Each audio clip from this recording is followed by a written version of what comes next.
boast against him who uses it, as if a rod were to wield him who lifts it up, or a club brandish him who is not put. Therefore the Lord Almighty, will send a wasting disease upon his sturdy warriors. Under his pomp a fire will be kindled like a blazing flame. The light of Israel will become a fire, their Holy One a flame. In a single day it will burn and consume his thorns and his briars. The splendor of his forests and fertile fields it will completely destroy, as when a sick man wastes away.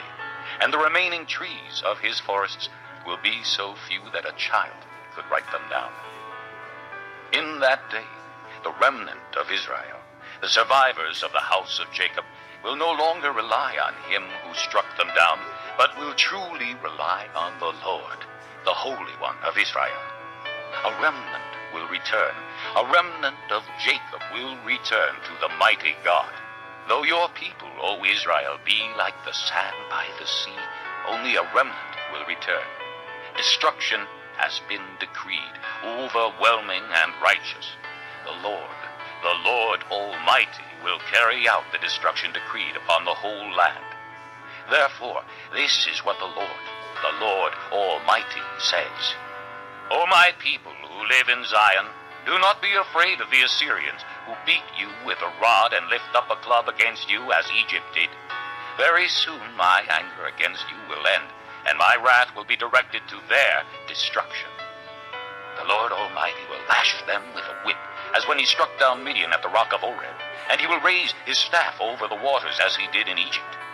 In that day their burden will be lifted from your shoulders, their yoke from your neck.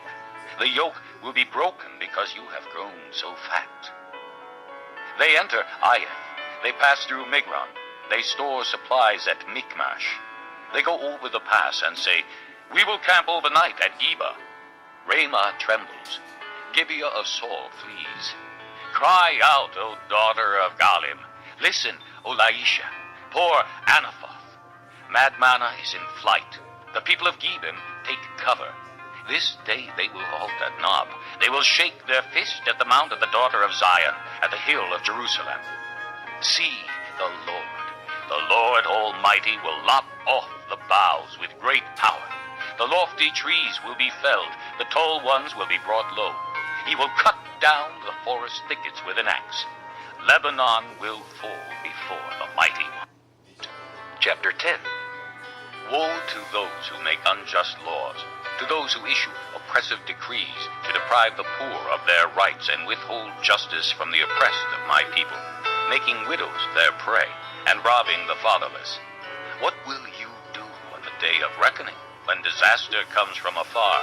To whom will you run for help? Where will you leave your riches? Nothing will remain but to cringe among the captives or fall among the slain.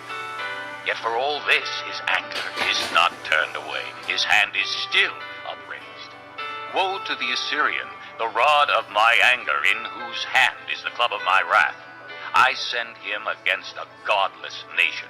I dispatch him against the people who anger me, to seize loot and snatch plunder and to trample them down like mud in the streets. But this is not what he intends. This is not what he has in mind. His purpose is to destroy, to put an end to many nations. Are not my commanders all kings, he says? Has not Calno fared like Carchemish? Is not Hamath like Arpad, and Samaria like Damascus? Has my hand seized the kingdoms of the idols, kingdoms whose images excel those of Jerusalem and Samaria? Shall I not deal with Jerusalem and her images, as I dealt with Samaria and her idols? When the Lord has finished all his work against Mount Zion and Jerusalem, he will say, I will punish the king of Assyria for the willful pride of his heart and the haughty look in his eyes. For he says, by the strength of my hand I have done this, and by my wisdom, because I have understanding. I removed the boundaries of nations. I plundered their treasures. Like a mighty one I subdued their kings. As one reaches into a nest, so my hand reached for the wealth of the nations. As men gather about